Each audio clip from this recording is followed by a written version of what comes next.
This Family Life News podcast is made possible by the support of listeners like you. It's the Noon Report from Family Life, bringing a Christian worldview to what's happening in New York, Pennsylvania, across the country, and around the world. Weather with Kevin Williams, plus special features and reports with the Family Life News team. Now, here's what's happening. Good Friday afternoon. Welcome to the broadcast, Making America Healthy Again. If you like people that live a long time, it's the most important position. RFK Jr. Donald Trump's nominated former White House contender Robert Kennedy Jr. to lead U.S. public health policy in his administration. I'm going to let him go wild on health. The president-elect says he's excited for what RFK will bring to the table. We want you to come up with things and ideas and what you've been talking about for a long time, and I think you're going to do some unbelievable thing. Nobody's going to be able to do it like you, and boy, does he feel it in his heart. Kennedy's promised sweeping changes to food and drug regulations. Fitness guru and licensed nutritionist Jillian Michaels. Look at the world. Infertility, highest ever. Cancer diagnosis up 79%. 74% of adults in America are overweight. We need change. We need it now. What they're doing isn't working, and it's not working on purpose because it's profitable for the very few. If you're afraid of RFK, you take a back seat, let the professionals handle it, and thank God when it starts improving. Kennedy's nomination, however, has many in public health concerned, mostly because of his views on vaccines. Reporter Robert Costa. He would, with President-elect Trump's request, allow people to have the choice. That kind of talk is going to immediately cause broader public debate about whether or not vaccines are worth it, the efficacy of them, the effectiveness of them, and that concerns a lot of public health officials. Public health officials like Dr. Peter Lurie, who heads the Center for Science in the Public Interest. Here is a completely unqualified person being put in charge of a critical agency like HHS, something like putting a flat earther at the head of NASA. But Kennedy's supporters argue his crusade against processed foods is desperately needed, especially in our increasingly sedentary culture. Correspondent Madeline Rivera continues our coverage on the Kennedy pick. Kennedy's priorities include overhauling food production to ban pesticides and genetically modified organisms, cracking down on food chemicals, and re-examining vaccine approval. Kennedy's critics call him a dangerous conspiracy theorist. His fans describe him as a courageous truth teller. The House Ethics Committee could vote today to release its report on President-elect Trump's choice for Attorney General. Former Florida Congressman Matt Gaetz has been accused of sexual misconduct, though no charges were ever brought, and Gaetz has consistently maintained his innocence. Correspondent Michael Kaplan. Democratic senators are asking for not only the report, but the underlying information ahead of what is expected to be a pretty contentious confirmation hearing. Trump says he picked Gaetz for AG to make sure the weaponization of the justice system never happens again. His choice, though, has a lot of people talking on Capitol Hill. Delaware Democrat Chris Coons. He is entitled to his nominations, but he's not entitled to a confirmation of literally any nominee. I expect us to treat every nominee coming from an administration, whether Democrat or Republican, with respect. North Carolina Republican Thom Tillis says Trump has earned a mandate from the American people to select whomever he sees fit to serve in his cabinet. Kristen Welker moderates Meet the Press on NBC. We haven't heard one Republican senator say outright they will vote against these picks. So at this point in time, there is no reason to believe that these picks can't get confirmed. Trump has yet to announce whom he'll pick for education secretary, though some in his cabinet have called for the abolishment of that department. Reporter Yasmin Vasugin has more. He's called for ending the entire Department of Education, as college campuses and even K-12 schools have become flashpoints in the nation's culture wars. Trump says he wants education policy to reflect more school choice, and he says he supports homeschooling as well. More than 500 Bibles are on their way to public schools in Oklahoma for advanced placement government training. State School Superintendent Ryan Wolter. Our kids have to understand the role the Bible played and influencing American history. Oklahoma is the first state in the country to make Bible history mandatory in public school classrooms. A bench trial started today in Georgia for a 26-year-old illegal immigrant accused of killing a nursing student at the University of Georgia. Former federal prosecutor Jonathan Fahey says the fact that this is a non-jury trial will not help the defense. I think the strategy here is this got so much publicity, the defense is thinking the judge can at least take a sober look at the evidence and not be inflamed by all the publicity and all the things surrounding it. I still think it's quite a curious decision because the evidence is so overwhelming. 22-year-old Laken Riley was jogging near the University of Georgia campus when she was murdered in February of last year. Her death sparked a nationwide uproar over the migrant crisis. A rare autumn wildfire still raging, though it's mostly contained now along the New York-New Jersey border. There is still high concern over this wildfire as we look into the days ahead. That's because those dry conditions are expected to continue. New Jersey in particular has not had any significant rain since August. Reporter Tom Hansen says New Jersey has just endured its driest October since 1895. Scare in the air on board a Scandinavian Airlines flight from Stockholm, Sweden to Miami, Florida. That plane hit severe turbulence over Greenland and had to make a U-turn and land in Copenhagen.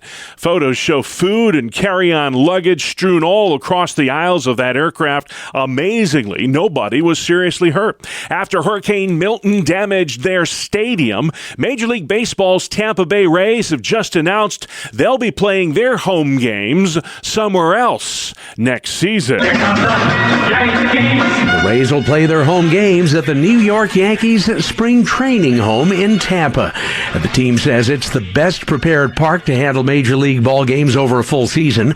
Its capacity about 11,000 fans, a bit smaller than Tropicana Field, but adequate for the Rays, who tend to draw poorly. Correspondent Peter King in Orlando today. Still to come on the Noon Report for Friday, nursing homes sued, counting the ballots and cleaning the slate. Good afternoon. I'm Kevin Williams. The weekend is upon us, and it shapes up to be pretty nice by November standards, at least. I'll have forecast details coming up in 10. All right, Kevin, we'll see you then. Let's check the stories making news all across New York and Pennsylvania. It's been an unusual autumn in western New York. In fact, says Family Life's Dee Haley, when it comes to the warmth, there's been nothing like it. This fall has been well above average with record-breaking warmth, including the warmest Halloween on record and the warmest Election Day on record in Buffalo.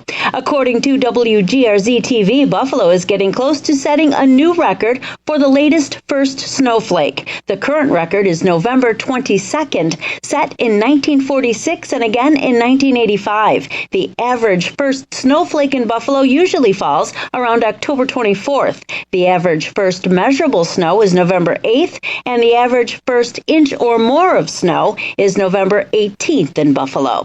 Dee Haley, Family Life News. Thank you, Dee. 4 nursing homes in New York must pay $45 million as part of a settlement with Attorney General Tish James. Centers for Care has been charged with patient mistreatment and fraud. The investigation found these nursing homes diverted over $80 million in funds into their own investments. Money meant for patient care went to line executive pocketbooks. The Attorney General's office responding in a statement saying centers and its owners will pay for the harm they've caused and will continue to make major reforms at their facilities to ensure residents receive the care they deserve. That's Andy Payton with WGRZ in Buffalo. Now to Pennsylvania, where U.S. Senate candidate Dave McCormick is suing to block the Commonwealth from counting undated or misdated mail-in ballots in his race against incumbent Democrat Bob Casey. Casey's yet to concede.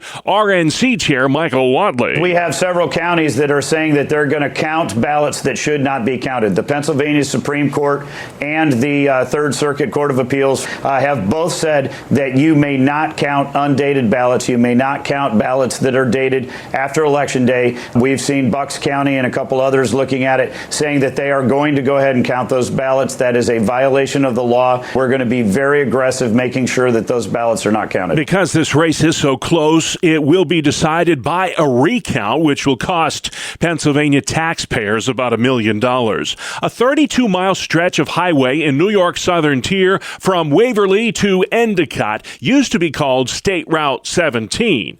It's officially known now as Interstate 86. DOT spokesman Andrew Stiles. Today is the culmination of several years of hard work to bring this section of 17 up to interstate standards. The I-86 upgrade on the Southern Tier Expressway has been 16 years in the making. State Senator Tom O'Mara says this is a big deal. To have that permanent, full-blown Interstate 86 signs up is just another step, and it's something that people across the Southern Tier will really appreciate over the years. O'Mara says the I-86 upgrade gets the Southern Tier on the interstate map for economic development. Another hearing held last night on the Scranton Beltway project in Pennsylvania. That project aims to reduce I-81 congestion by connecting it to the northeast extension of the Pennsylvania Turnpike. For that to happen, however, some homes in the Beltway's way will have to go. The amount of traffic that you're going to dump from 81 onto that Beltway is minimal to what you're going to spend to buy out memories and families that are there right now. The $236 million project, if approved, would not get off the ground, though, until the start of the next decade. A $1 billion upgrade is happening right now at the Syracuse Hancock International Airport. Workers are increasing the size of the airport terminal as well as adding a new parking garage. Officials say the massive Micron project will balloon passenger traffic in Syracuse in the years ahead. The Buffalo Central Terminal's getting an upgrade as well. $33 million in state funds being used to renovate both the inside and the outside of the terminal building. Construction's already underway on that project and will continue for the next couple years. President-elect Trump's mass deportation plan could impact 170,000 illegal immigrants in Pennsylvania. This ACLU attorney wonders what the exit strategy will look like exactly. When you rip parents away from their families, from their kids, and you take them out of the workplace, I mean, there's going to be consequences for the economy there. Pennsylvania Congressman Dan Muser says he's not opposed to immigration, but he is opposed to illegal immigration. Look, illegals are here illegally. High fences and wide gates, I tend to put it. We're going to bring proper and appropriate and lawful deportation, particularly of criminals. Nobody's really going to argue with that. Undocumented immigrants make up 1% of Pennsylvania's overall population, about 2% of its overall workforce. New York's Clean Slate Act takes effect tomorrow. It seals certain criminal records following an inmate's release. Misdemeanor convictions would be sealed for 3 years. Felonies would be under wraps for 8 years upon an inmate's release. Murder and sex crimes are not covered by the Clean Slate Act. Fire crews from western New York, towns like Cuba, Richburg, and Wellsville, are assisting in the effort to quell that massive wildfire near the New York-New Jersey border. 35 volunteers from Allegheny County made the drive downstate this week. This firefighter tells WKBW what he saw was a real eye-opener. Shock comes from such a small place as Allegheny County. We don't see that around here. The downstate fires have sparked a statewide outdoor burn ban all over New York until at least the end of November. Sports next. It's the 2-minute drill on the Family Life Noon Report. Good afternoon, I'm Randy Snavely. Bob Saquon Barkley had a big night for the Philadelphia Eagles, rushing for 146 yards and 2 touchdowns. Jalen Hurts also ran one in as Philly knocked off the Washington Commanders 26-18. The Eagles' win streak now 6 as they sit atop the NFC East with an 8-2 record. Washington now 7-4. On the ice, the Sabres have gotten their record back to 500 with a 4-3 overtime win against the Blues. Rasmus Dahlin scored the game winner on a power play. Zach Benson, Ryan McLeod, and Alex Tuch also scored for Buffalo. At the Garden, the Rangers overcame a slow start and came back to beat the Sharks 3-2. The Blue Shirts down a goal, but then scored 3 times within a 5-minute stretch in the second period. And the 3 goals held up. Mika Zibanejad, Jimmy Vesey, Vincent Trocheck all lit the lamp. Another overtime contest saw the Flyers come out on top of the Senators in Ottawa. And Matvei Michkov rifled home the game winner with under a minute to play in the extra period. Also scoring for Philadelphia, Bobby Brink, Anthony Ricard, Travis Konechny, and Travis Sanheim. The Islanders stopped a 2-game skid as they beat the Canucks in Vancouver 5-2. Anders Lee had a goal and an assist in the victory. Also skating to wins, the Lightning, Devils, Stars, Wild, Oilers, and Kraken. And in the NBA, Utah edged Dallas 115-113 behind a 37-point performance from Luka Doncic. John Collins scored 28, and it was his backdoor dunk with 6 seconds left that won it for the Jazz. That is a look at sports. All right, Randy, thank you very much. Still to come, the Capital Connection crew takes a look at what government might look like next year. Kev is looking at a pretty nice weekend coming up, and waste not, want not. It's National Clean Out Your Refrigerator Day. Welcome to Breakpoint, a daily look at an ever-changing culture through the lens of unchanging truth. For the Colson Center, I'm John Stonestreet. Well, over the next 6 weeks on Breakpoint, as we head into the end of this year, we'll be looking at some of the most important issues that Christians faced in 2024. These are the You Are Here issues for the church, the ones that help us better understand the moment that we're in. One of the You Are Here stories from 2024 is, of course, the rise of artificial intelligence. But this is not just a story about new and more powerful technology. It's a story about how we think about ourselves, how we understand what it means to be human. In his book, 2084, Artificial Intelligence and the Future of Humanity, Oxford professor and Christian apologist Dr. John Lennox argued that the promise of AI outpaces the reality. Though AI might be great at specific, mostly repetitive tasks like playing chess, constructing sentences, or identifying precancerous tissues on a CAT scan, AI is not as capable as human beings at many other things, like navigating an unfamiliar room or detecting human sarcasm. That's because, at least so far, AI lacks the kind of generalized intelligence that allows humans to move from task to task, to think in the abstract, to apply background knowledge, to use common sense, to understand cause and effect. For all the hype around so-called machine learning, AI systems just continue to be, at the most fundamental level, programs that do what their creators tell them to do. The human mind, in other words, is still exceptional. It's unlike anything the world of computing has yet produced, although AI technologies are becoming more powerful and more capable day by day. How Christians should view and use artificial intelligence was the topic of a Breakpoint forum that was held back in February. During that forum, Abdu Murray, a seasoned cultural and religious commentator, offered a very helpful theological framing of artificial intelligence. Here's Abdu. This is spoken of in the Bible essentially as that sort of, for lack of a better application to it, but that original sin where we take our God-given purpose and we try to one-up God. Adam and Eve's sin was that they didn't want to be with God. They wanted to be God. And in our current digital garden, what we're finding is that in creating and then bragging about a computer system that outdoes us and then renders us, for lack of a better word, obsolete, we brag about it because we are one-upping God. We are becoming almost super transcendent over the transcendent one. And why I say this is not to scare us, but it is actually to give us comfort because there's ancient wisdom in a book for our modern issues. And if we see that, then maybe we can see a way forward. If we see a book that explains the human condition as it actually is, maybe there's a way out of this digital garden without imbibing too much of the fruit. For the Colson Center, I'm John Stonestreet with Breakpoint. For more resources to live like a Christian today, visit us at breakpoint.org. Thank you, John. Breakpoint, a regular part of the Noon Report. So too's this guy, Kevin Williams. Here is your family life weather forecast. The call for this afternoon, still a good deal of cloudiness through parts of western New York and western Pennsylvania. More in the way of sunshine in central New York and eastern Pennsylvania. High temperatures in the upper 40s and low 50s. And tonight, ending up partly cloudy on average, low temps 30s. Tomorrow, plenty of sunshine.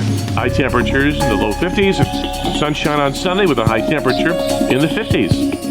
All right, thank you very much, Kevin. It is Friday, folks. Congratulations, you made it the 15th of November, and this is the Noon Report on Family Life.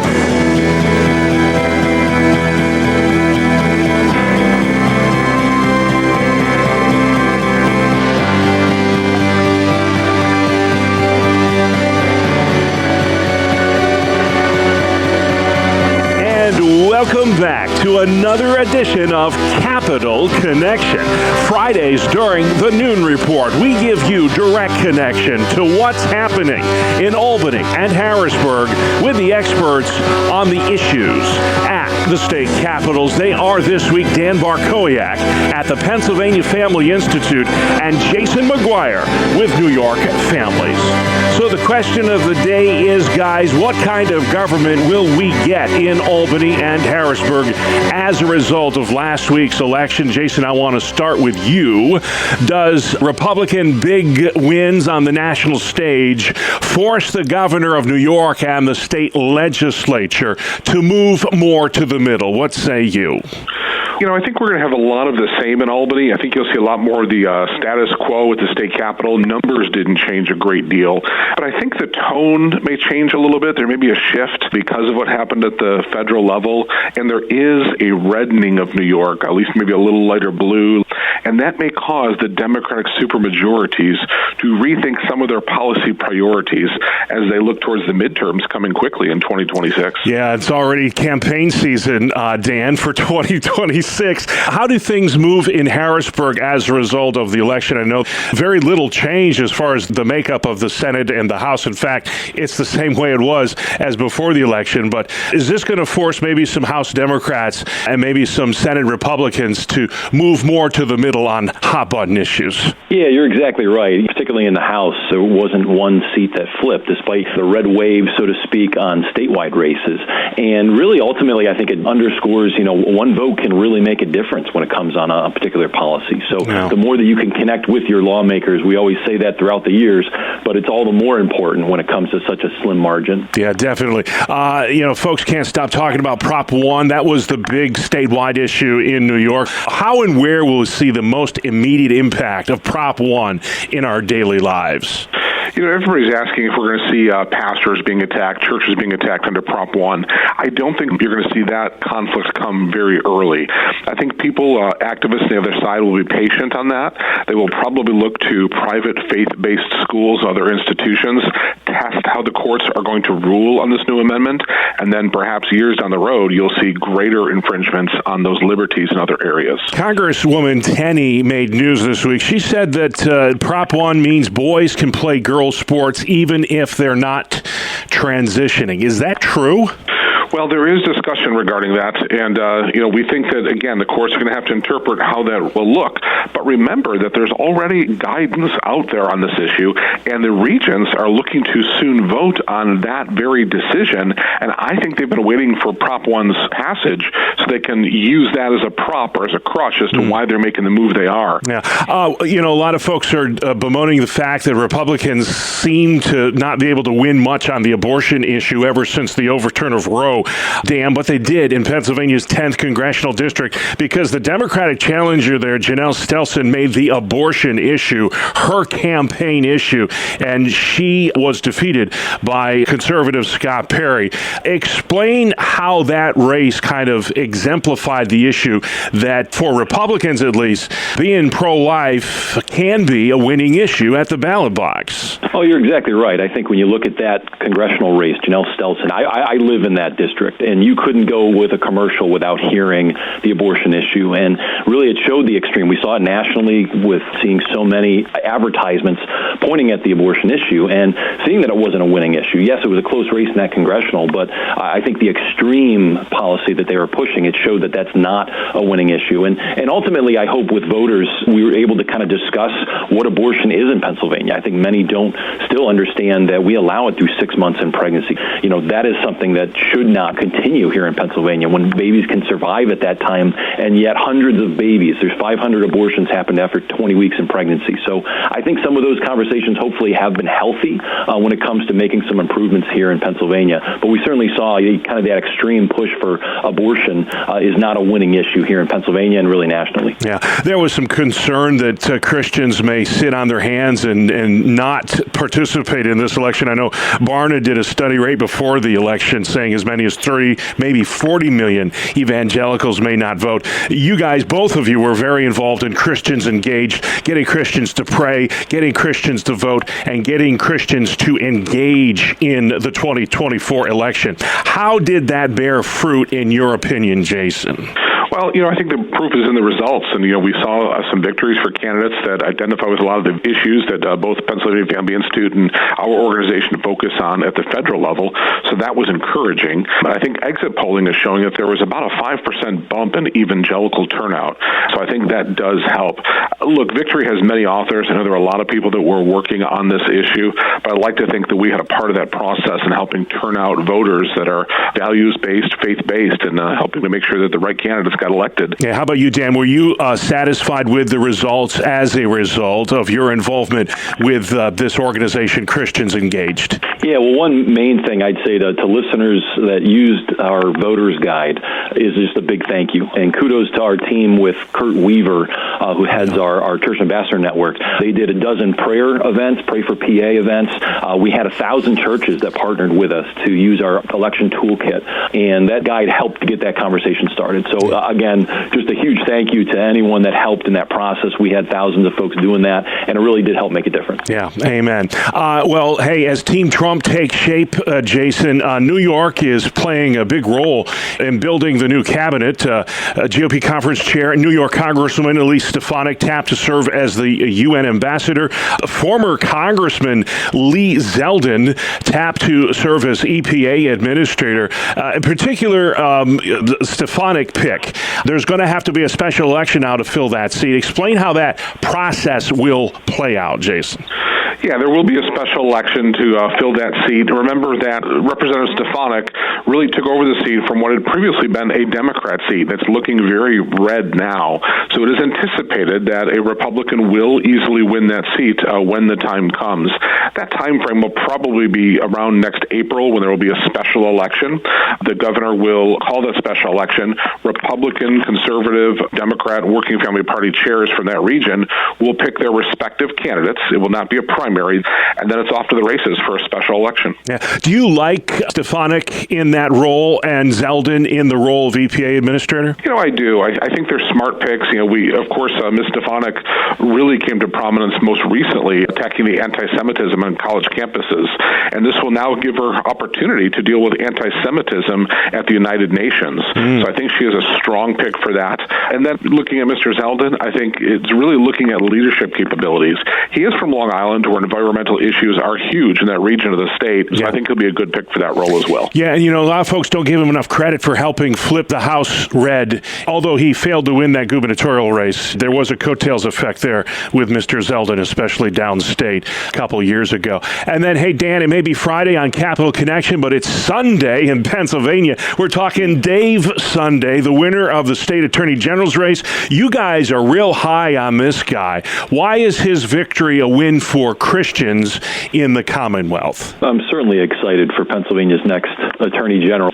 His work as York County District Attorney, a lot of positive things happened. The past several election cycles, we've had a Democrat in the Attorney General's office, and lately, some of the examples, attacking pregnancy centers, going really after and targeting that. I hope there's certainly a shift in the mindset when it comes to that position here in Pennsylvania. And I'll point out, too, one specific issue when it came to the candidates on the issue issue of marijuana legalization, there was a stark contrast. Eugene DePasquale, as Auditor General, really kind of, the extreme of saying a 35% tax to encourage with regards to marijuana legalization, and really just the advocacy to see such a harmful policy being passed. And as that district attorney, Dave Sunday has seen what drug use and even in particular marijuana had done to families, and really conveys kind of a pushback when it comes to the recreational retail sale from a commercialization standpoint. So just seeing him in that office, I'm excited to see more of a family-friendly policies can be pushed through that office. All right, great. That'll have to be the last word this week. Now that the elections are over, the hard work begins. But if folks have questions about any of the topics discussed on today's programs, or they simply want to know more, what is New York Families anyway? Jason, where can they learn more? NewYorkFamilies.org. And stay informed on all the issues in Pennsylvania as well. Dan, you have a wonderful website. Where can folks learn more? At pafamily.org. All right, gentlemen, thank you very much. The name of the program, Capital Connection, comes your way Fridays during the noon report or online anytime. FamilyLife.org. Good afternoon. Here is your Family Life regional weather forecast. A stalled area of low pressure in western Pennsylvania has kept clouds rather stubborn in parts of the area today. Its diminishing and departure will mean clearing skies in time for what looks like a fairly bright, sunny November weekend. The call for this afternoon, still a good deal of cloudiness through parts of western New York and western Pennsylvania. More in the way of sunshine in central New York and eastern Pennsylvania. High temperatures in the upper 40s and low 50s. Then tonight, ending up partly cloudy on average, low temps 30s. Tomorrow, plenty of sunshine. High temperatures in the low 50s and some sunshine on Sunday with a high temperature in the 50s. All right, we'll take it. Thank you, Kevin. Finally at noon, Family Life News focuses on your refrigerator. What lurks inside that ice box? I dare not even check it out. Bree Tennis is more on National Clean Out Your Fridge Day. According to Whirlpool, cleaning the fridge is the most hated household chore. But it's gross. With 11.4 million germs per square centimeter, that's about the area of your fingernail. They say the meat and veggie drawer are the worst offenders. A one poll survey says you probably have about 5 expired items in there, from forgotten leftovers to I don't know what that was. Inside needs some cleaning love, but the door handle does too. I'm Bree Tennis. All right, sounds like I got a job to do this afternoon. Thank you, Bree, and that's our world. The world we live in. Friday, November 15th. I'm Bob Price. Family Life News. You've been listening to the Noon Report, heard weekdays on Family Life. Thank you for listening.